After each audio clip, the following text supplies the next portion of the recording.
အားလုံးပဲမင်္ဂလာပါရှင်အခုကပထမဆုံးအိုးလေးအရင်လုံးမှာဆိုတော့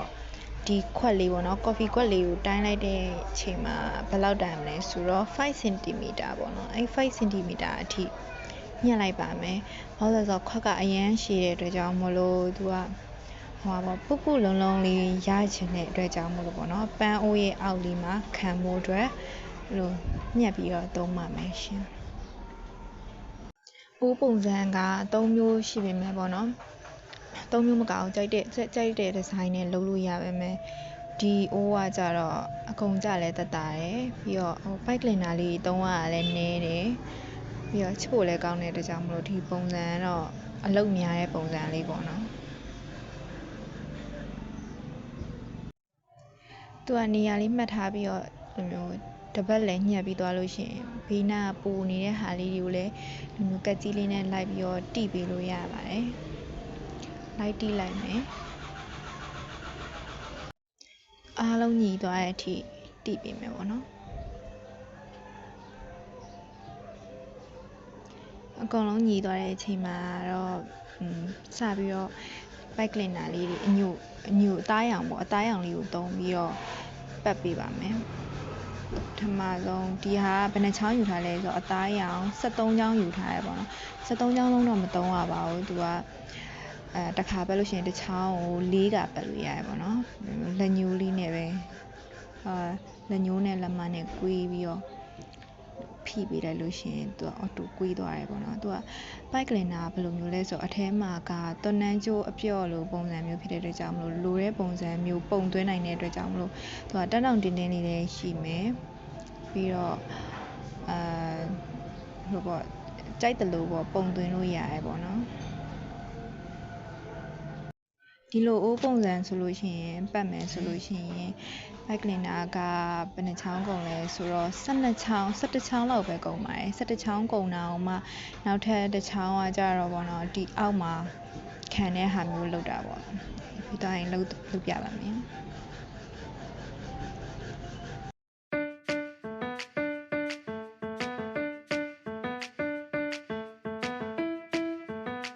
တရလေးဖြစ်သွားလို့လက်လေးနဲ့တေချာဖိပြီးတော့မှတေချာစီတီပေါ့နော်ဟိုဘက်ဒီဘက်လေးစီပြီးတော့နေရာလွတ်မရှိအောင်လို့တေချာလေးလုပ်ပါမယ်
ပါတယ်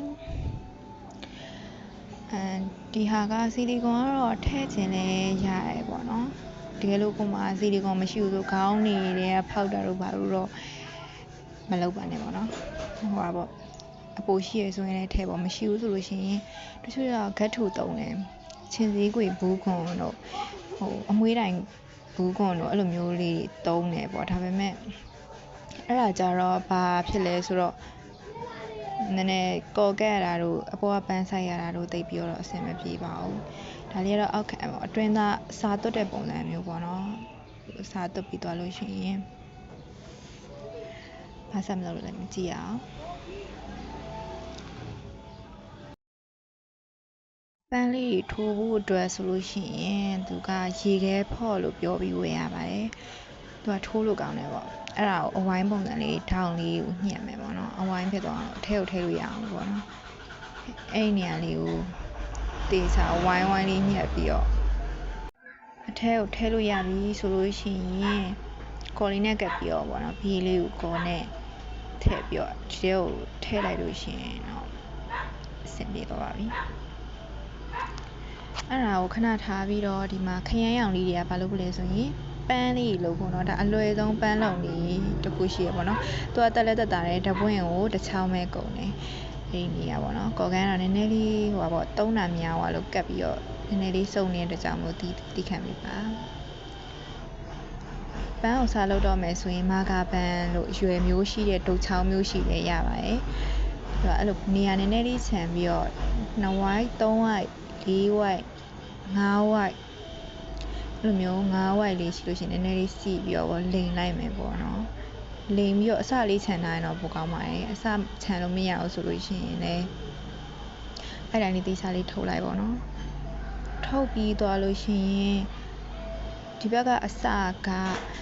အဲ့အဝိုင်းပေါက်ထဲကို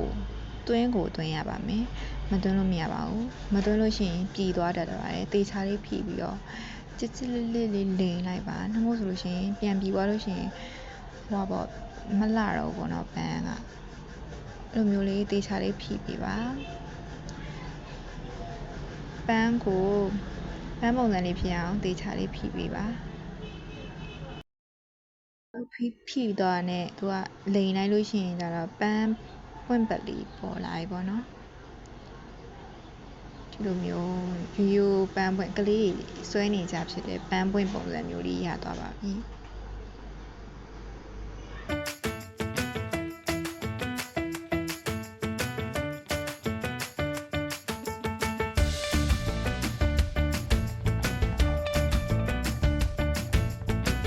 မျိုးကိုပဲဘယ်နှပွင့်လုံးမလဲဆိုတော့ပန်းအိုးတိုးမှာဆိုလို့ရှိရင်ကြည့်ကောင်းတဲ့ပန်းရည်အတွက်ကကြတော့10ပွင့်လောက်ဆိုလို့ရှိရင်ကြည့်ကောင်းပြီပေါ့နော်နည်းနည်းစေတနာရှိလို့ရှိရင်လည်းထပ်ပြီးတော့ထည့်ပေးလို့ရပါတယ်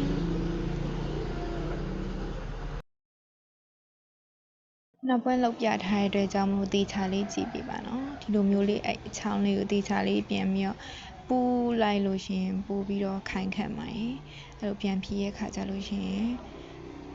အဆင်ပြေပြေနဲ့ပွင့်ပတ်လေးရတယ်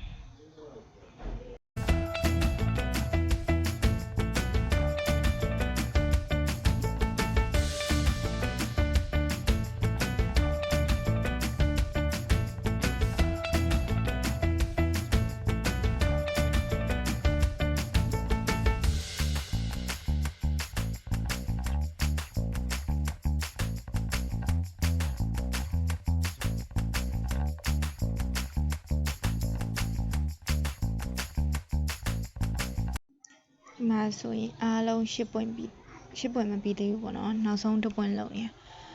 သေချာလေးပြန်ပြပေးပါမယ်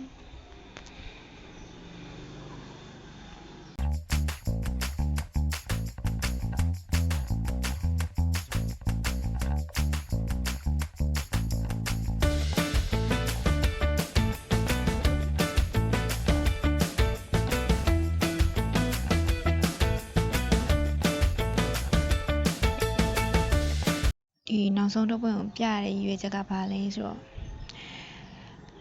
ဒီလိုမျိုးပေါ့နော်အဲ့လိုမျိုးပြီးသွားမယ်ဆိုရင်ဘလို့ဒုက္ခရောက်လဲဆိုတော့အဲ့ဒီလိုဒုက္ခရောက်ပါတယ်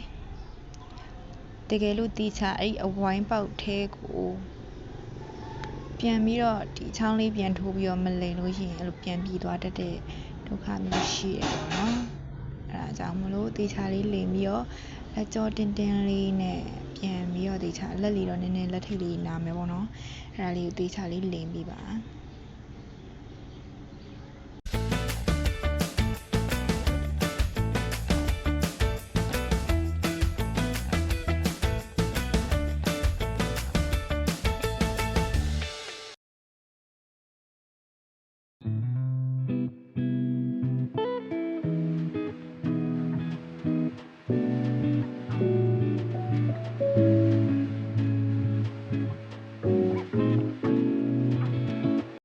နောက်ဆုံးတော့ပန်းပွင့်ရှစ်ပွင့်ရသွားပါပြီပြီးတော့အဲ့စိမ်းလေးက3ချောင်းလို့ပါမယ်3ချောင်းကပထမတစ်ချောင်းကျတော့တစ်ဝက်ပိုင်းလိုက်တယ်ပေါ့နော်တစ်ဝက်ပိုင်းလိုက်တော့2ချောင်းရပါတယ်တစ်ချက်ခေါ်ရင်2ချက်ပြတ်ပါတယ်ပြီးတော့ရင်နောက်ထပ်2ချောင်းကိုကျတော့2ပိုင်းမပိုင်းတော့ဘဲနဲ့တော့ကက်စီနဲ့ပြီးတော့3ပိုင်းပိုင်းပါတယ်ဘာဖြစ်လဲဆိုတော့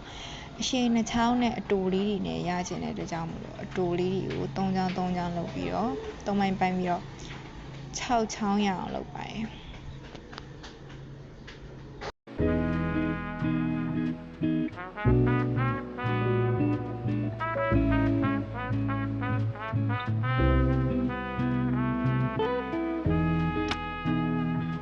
ဒါလေးတွေကခုနပန်းလေးတွေမှာရိုးတံအဖြစ်သုံးဖို့အတွက်ပေါ့နော်ပန်းလေးတွေကလည်းပေါ်ပါတဲ့ကြောင့်မို့ရိုးတံလည်းတစ်ချောင်းလေးပဲလိုပါတယ်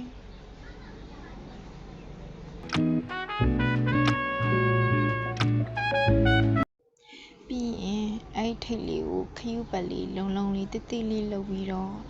ပန်းရဲ့ဝတ်ဆံအနေနဲ့ထွက်မကျသွားအောင်လို့ပေါ့နော်အလဲကိုထိုးပါတယ်ထိုးလို့ကပထမဆုံးပေါက်ကရှာလို့မရပါဘူးသူကဘေးဘက်ဆိုလို့ရှိရင်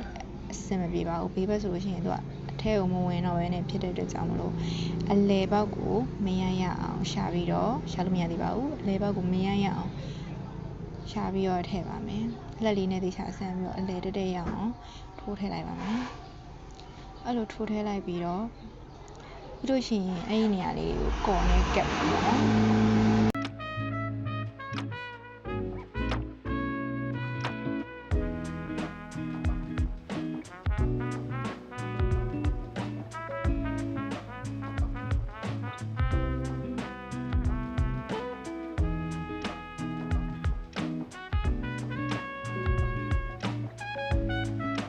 ကိုက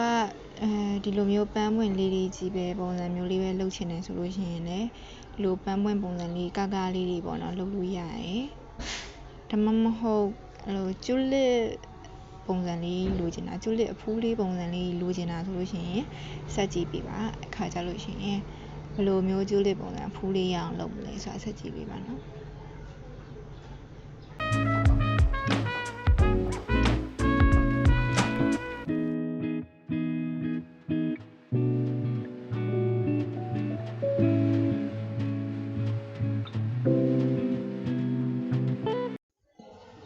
ပန်းစီလေးကတော့အရင်လာသွားပြီဒီပန်းအိုးလေးကိုအောက်ကခုနကခရူးပတ်ထားတဲ့ဟာလေးကိုလုံးမှာကတ်မှာပေါ့နော်အဲ့ဒါလေးကိုကော်လေးနဲ့ကတ်ပါမယ်ကော်လေးကိုကော်ဘူးမလားခရူးဆိုင်ပြီးတော့ဒီချာလေးထည့်ပါကော်ကဒီပူမှရမှာပေါ့နော်မပူဘဲနဲ့ဒီတိုင်းဆိုလို့ရှိရင်ရေညစ်လည်းထွက်မှာမဟုတ်ပါဘူးတော်တော်ပူတော့မှရတာပါအဲ့လေးပုတ်ပွားလေးလှုပ်ပြီးတော့ဖိလိုက်လို့ရှိရင်ကြတော့ရပေါ့ဒါမဲ့ဒီအခုကနည်းနည်းကျစ်သွားရတဲ့ကြောင့်မလို့နေရာမလောက်ပဲနဲ့ဂျားထဲမှာလွတ်နေတဲ့ဟာနေတဲ့နေရာလေးရှိပါတယ်ဟာနေတဲ့နေရာလေးတွေကိုထပ်ပြီးတော့ဖြည့်ပါမယ်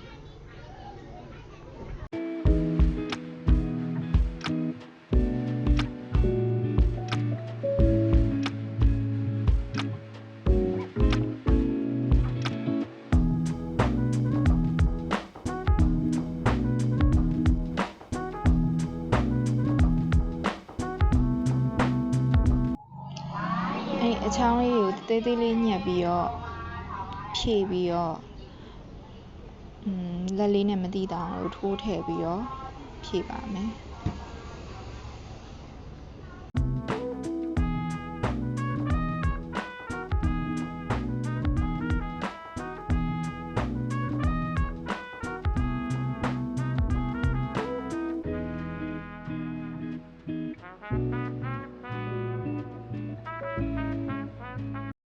နေရာလွတ်မရှိတဲ့အထိဖြည့်သွားမယ်ပေါ့နော်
ခုနတုန်းက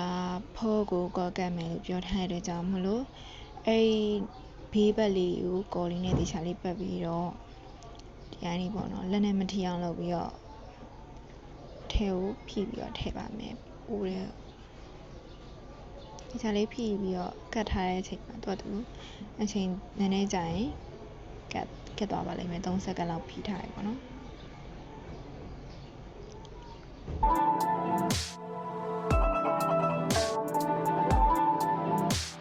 ပြီးရင်တော့အလဲမှာပန်းဆိုင်မှာဖြစ်တဲ့ကြောင့်ပန်းတွေကိုစူးဆိုင်မှာဖြစ်လို့အပေါက်ဖောက်ပေးလိုက်ပါမယ်ဒီတိုင်းဖောက်လို့ရှိရင်ကျတော့ပိုက်ကလင်နာလေးကနည်းနည်းပြော့ဟိုပါပေါ့မာတော့မှာပဲနည်းနည်းအားဆက်ရတဲ့ကြောင့်မလို့ပေါ့နော်အပေါက်တစ်ခါရဖောက်ထားလိုက်ပါမယ်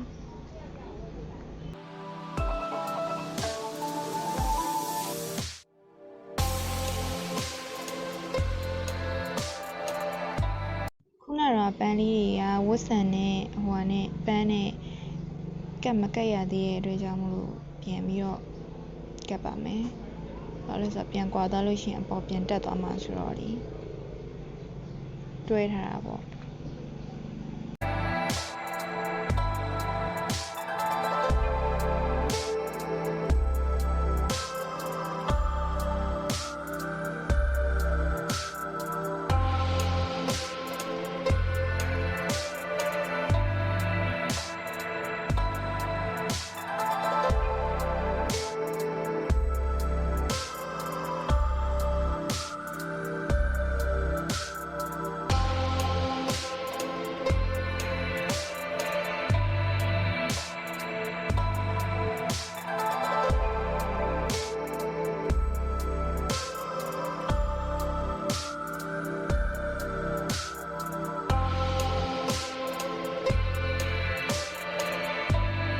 ဒီပန်းရိုးပန်းကြီးမလို့ခြင်းကျိုးလက်ပန်းလေးပဲလုပ်ချင်တယ်ဆိုလို့ရှိရင်ကြတော့အဲ့လိုရိုးပန်းကိုဒီလိုလေးကွေးလေးပေါ့နော်လက်နဲ့ဖောင်းကွေးလေးဖြစ်အောင်လို့ဒီဘက်လက်ကထိမ်းပြီးတော့ဒီဘက်လက်ကနေပြီးတော့ကွေးလိုက်ပါမယ်ပြီးရင်ဖိလိုက်ပါမယ်လုံးလုံးလေးဖြစ်သွားအောင်ပေါ့နော်အဲ့လိုလုံးလုံးလေးတွေအကုန်လုံးလိုက်ပြီးတော့လုပ်ပါမယ်ရှစ်ပွင့်လုံးကိုကျိုးလက်ဖူလေးကျိုးလက်ပန်းအိုးလေးရချင်တဲ့အတွက်ကြောင့်မို့လို့လေးလုပ်ပါမယ်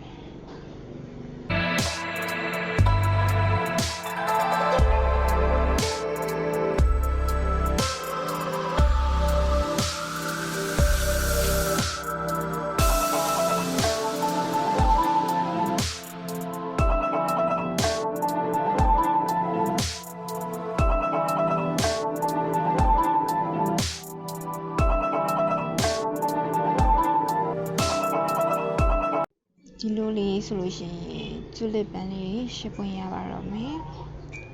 ဖူးလေးပေါ့နော်ကျူလစ်ဖူးလေးပေါ့နော်ပြီးရင်သူကကျတော့အိုးထဲမှာဆိုလို့ရှိရင်လှုပ်တုပ်နဲ့ချစ်စရာကောင်းတဲ့အတွက်ကြောင့်မလို့ပို့ပြီးတော့ဖူးလေးတော့ပို့ပြီးချစ်ဖို့ကောင်းတော့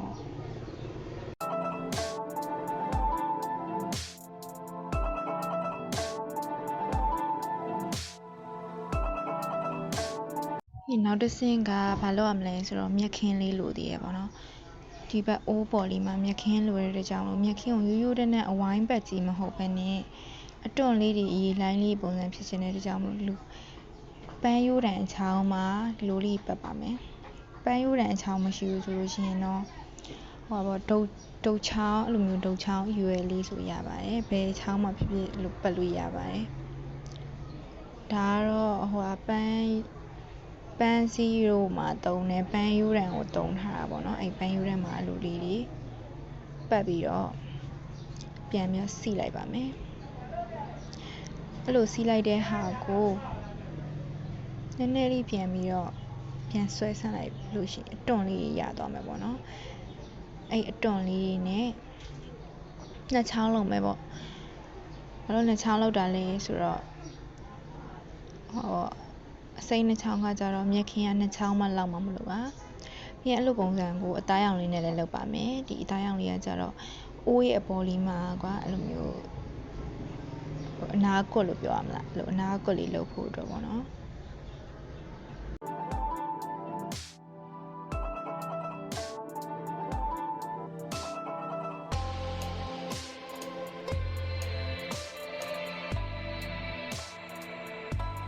အဲ့လိုပုံစံကိုပဲခရမ်းလေးကိုလည်းထပ်လုပ်ပါမယ်ခရမ်းလေးကြတော့လှဆင်ဖို့ပေါ့နော်ပန်းခရမ်းရောင်ဖြစ်တဲ့အတွက်ကြောင့်မလို့အိုးမှာခရမ်းလေးလှဆင်မယ်ဆိုပြီးတော့အိုးပတ်လေးအနေနဲ့ပဲလုပ်တာပါတကယ်လို့ကိုကအိုးပတ်မျိုးမလုပ်ချင်ဘူးဆိုရင်လည်းကိုကတခြားဒီဇိုင်းထပ်ပြီးထွင်ပြီးတော့လုပ်လို့ရပါတယ်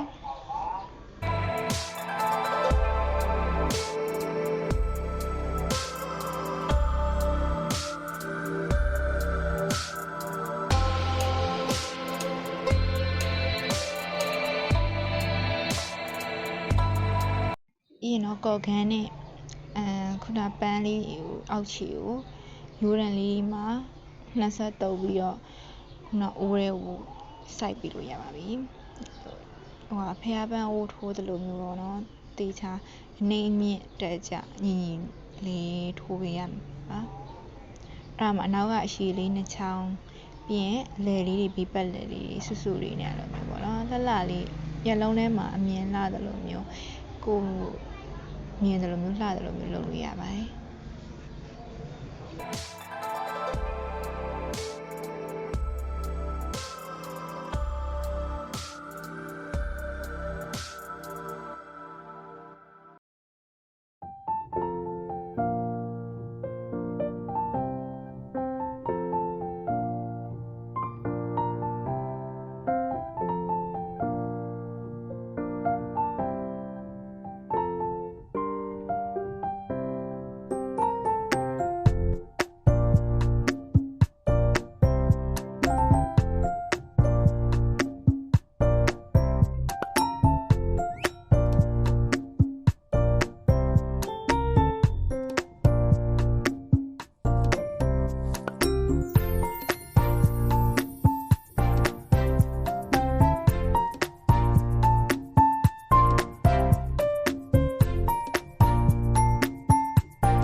တကယ်လို့ကိုကစိုက်လို့မရအောင်အောက်မှာတစ်ခုခုနေသလိုပဲဆိုလို့ရှိရင်ကြတော့ခုနလိုမျိုးကက်ကြီးလေးနဲ့နည်းနည်းလေးချဲ့ပေးလို့ရပါတယ်။ရိုင်းလဲအပေါက်ကျဲသွားလို့ရှိရင်ကြတော့နည်းနည်းရွေ့သွားတတ်ပါတယ်ပန်းလေးပေါ့နော်။အဲကြောင့်ဒီချာလေးအဆင်ပြေသလိုလေးဖြီးလို့ရတယ်နော်။သူကသွန်နန်းကျိုးလိုမျိုးအထဲမှာအချောင်းပါတဲ့အတွက်ကြောင့်မလို့ဖော့တွေကိုလည်းထိုးလို့ရပါတယ်။ဒီလိုမျိုးလေးရသွားပြီဆိုလို့ရှိရင်ခုနပေါ့နော်အစိမ်းနဲ့လှုပ်ထားတဲ့မြက်ခင်းလေးလှုပ်မယ်ပေါ့နော်ခါကြတော့ဘေးကနေပြီးတော့ပတ်သွားမှာဘေးကနေပတ်သွားမှာဆိုတော့ကော်လေးနဲ့ပဲဟိုတစ်ချက်ကော်တိုးလိုက်တစ်ချက်ဟိုလှုပ်လိုက်နဲ့ဆိုပြီးတော့ပတ်လိုက်လို့ရပါတယ်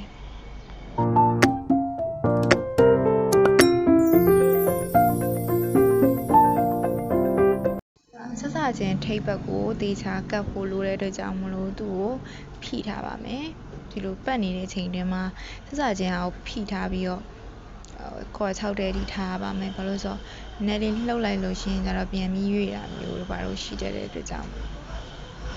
ပေါ့နော်မလှုပ်ဘဲနဲ့ပေါ့နော်ဖိထားပါတပတ်ပြည့်တဲ့အထိကော်လေးတုပ်လိုက်အလိုလေးပတ်လိုက်ဆိုပြီးတော့ အချောင်းနဲ့ချောင်းကုန်တဲ့အထိကိုပတ်ပါမယ်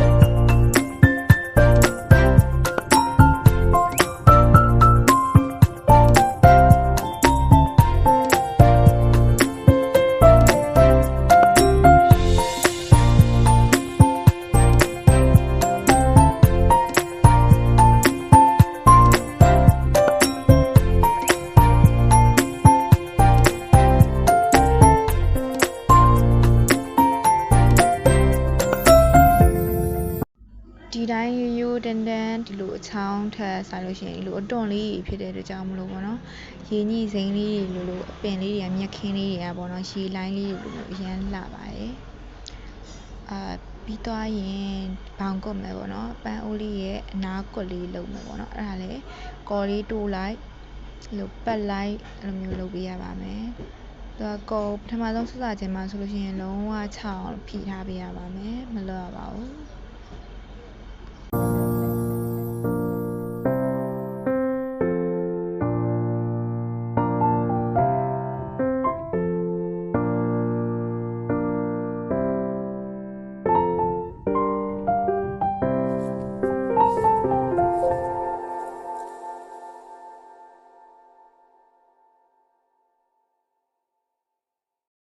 ဒီလိုတစ်ပတ်ပြည့်ပြီးပိုနေတဲ့အချိန်ကြာရင်တော့ပေါ့နော်ပိုတဲ့ဟာလေးကိုတေချာတိုင်းပြီးတော့ညှက်လိုက်ပါမယ်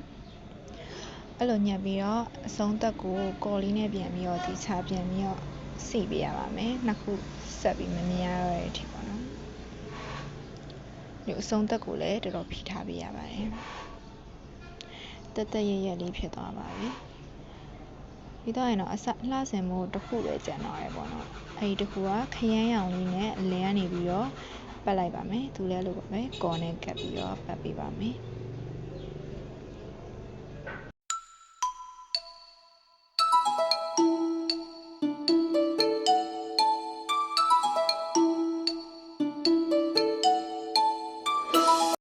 ဖဲပြားပုံစံလေးလုပ်ပြီးတော့လည်းကတ်လို့ရရပါတော့ဒီလိုဝိုင်းပတ်လေးဆိုလို့ရှိရင်လည်းလာပါတယ်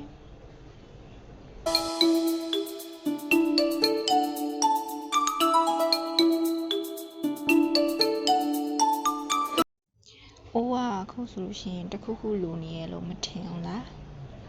ဘာလိုနေလဲဆိုတော့တိတ်ရွယ်လေးလိုနေပါတယ်ပန်းပွင့်လေးရှိလို့ရှိရင်တိတ်ရွယ်လေးလိုရတယ်ပေါ့နော်အားကြောင့်မလို့တိတ်ရွယ်လေးလုပ်ပါမယ်တိတ်ရွက်ကပုံစံတိတ်ရွက်ပုံမှန်တိတ်ရွက်ဆိုလို့ရှိရင်ကြတော့ဒီလိုလက်တစ်စစ်ခွဲလောက်နေပေါ့နော်အသေးလေးလုပ်ကြရဲပေါ့နော်ဒါအသေးလေးလုပ်တဲ့နည်းကိုအရင်ပြထားပါတယ်ဒီဘက်ကိုပြန်ပတ်ပြီးတော့လိန်လိုက်ပါမယ်ထပ်ပြီးတော့ပေါ်နဲ့အောင်နဲ့အဲ့လိုမျိုးလိန်ပြီးသွားလို့ရှိရင်နောက်တစ်ပတ်ပြန်ပတ်တယ်ပေါ့နော်နောက်တစ်ပတ်ပြန်ပတ်လို့ရှိရင်ကြတော့တိရွက်အဝိုင်းလေးပေါ့နော်ပုံမှန်ပေါ့မြင်နေကြတိရွက်အဝိုင်းလေးရပါတယ်အဲ့ဒီအဝိုင်းလေးကဒီမှာဆိုလို့ရှိရင်ကျူးလစ်ပန်းနေနဲ့မလိုက်မဖက်ဖြစ်တဲ့အတွက်ကြောင့်မလို့တိရွက်ကိုနည်းနည်းရှည်ရှည်လေးလုပ်မယ်ပေါ့နော်အဲ့ဒါကြောင့်မလို့ဘယ်လောက်တိုင်းမလဲဆိုတော့လက်နှလုံးလက်သုံးလုံးလောက်တိုင်းပြီးတော့လက်30ပေါ့လက်30လောက်တိုင်းပြီးတော့ခုနလိုမျိုးခောက်ချိုးလေးပြန်လုပ်တဲ့အခါမှာနှစ်ခါပဲချိုးရတာတစ်ခါပဲချိုးရတာပေါ့နော်အဲ့နှစ်ခုကိုလိမ်လိုက်ပါမယ်နည်းနည်းအောက်ကထပ်ပြီးတော့ရှည်ရှည်လေးလုပ်လို့ရှိရင်တော့ပိုပြီးတော့စိုက်လို့ကောင်းမယ်ပေါ့နော်အဲ့ဒါကိုကော်လေးနည်းနည်းတုပ်ပြီးတော့ဆိုင်လိုက်ပါတယ်သူကအကုန်လုံးအတွက်ပေါင်းပြီးတော့တစ်ရွက်နှစ်ရွက်လိုမျိုးလုပ်ပါတယ်ဘာလို့လဲဆိုတော့ဒီပန်းတစ်ပွင့်အတွက်တစ်ရွက်နှစ်ရွက်စီဆိုလို့ရှိရင်ကြတော့အများကြီးကုန်ကြမှာဖြစ်တဲ့အတွက်ကြောင့်မလို့ဝယ်သူရောရောင်းသူရောနှစ်ဖက်လုံးအကုန်ကြစီများတဲ့အတွက်ကြောင့်မလို့ပေါ့နော်ဒီအကုန်လုံးပေါင်းပြီးတော့မှနှစ်ရွက်ကိုထပ်ပြီးတော့နှစ်ရွက်ပဲလုပ်ပါတယ်ဒါတော့ဘောပင်နေနဲ့အသေးတန်ကြိုးစားနေရပါမှန်တော့ဘောပင်နဲ့မဟုတ်ဖ ೇನೆ ဒီလိုကက်ကြီးလေးနဲ့အရင်ထိုးပြီးတော့မှအ ပေါက်မရှိဘူးဆိုလို့ရှိရင်ပေါ့နော်အဲ့လိုလေးအပေါက်လေးထိုးပြီးတော့မှတရွက်လေးကိုဆိုင်လို့ရှိရင်ပို့ပြီးတော့အဆင်ပြေပါတယ်တရွက်ကိုမှလို့အချောင်းလေးဖြစ်အောင်လို့ဆိုင်လို့ရတဲ့အချောင်းပုံစံလေးရင်လုပ်လိုက်ပြီးတော့ဆိုင်လို့ရှိရင်ပို့ပြီးတော့အဆင်ပြေပါတယ်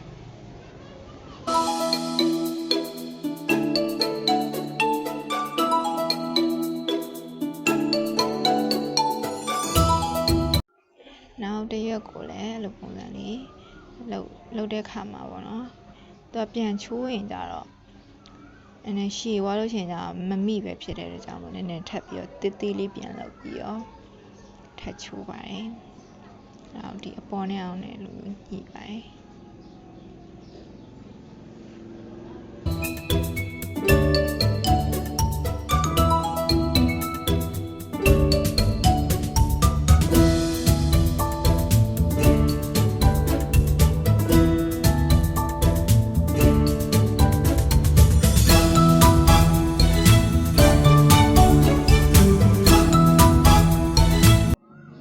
ပေါ့နော်ဒီလိုကော့လေးလက်လေးနဲ့လိုက်ပြီးတော့ချွန်ကော့လေးလုပ်ပြီးတဲ့အခါမှာတက်ရက်လေးနဲ့ပို့ပြီးတော့တူပါတယ်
ဒီချာလေးကတ်ထားရတဲ့ကြောင့်မလို့တက်ရက်လေးနဲ့ပေါ့နော်လို့အဆင်ပြေပါတယ်ဒီချာခိုင်ခန့်အောင်လုပ်ထားတဲ့ကြောင့်မလို့မှောက်မကြတော့ပါဘူးဘာပဲဖြစ်ဖြစ်ပေါ့နော်ဒီမှာပန်းအိုးလေးတော့ပြီးသွားပါပြီချူလက်ပန်းအိုးလေးပြီးသွားပါပြီသူကကိုကကုန်ချင်ရောက်မယ်ဆိုလို့ရှိရင်ကြတော့ကုန်ကြစိတ်အားလုံးကော်ဘိုမီဘိုးတွေအကုန်လုံးထည့်တွက်ပြီးတော့မှာပေါ့နော်2 ဆဒါမှမဟုတ်2 ဆခွဲ3 ဆလိုမျိုးအဆင်ပြေလို့ယူပါတယ်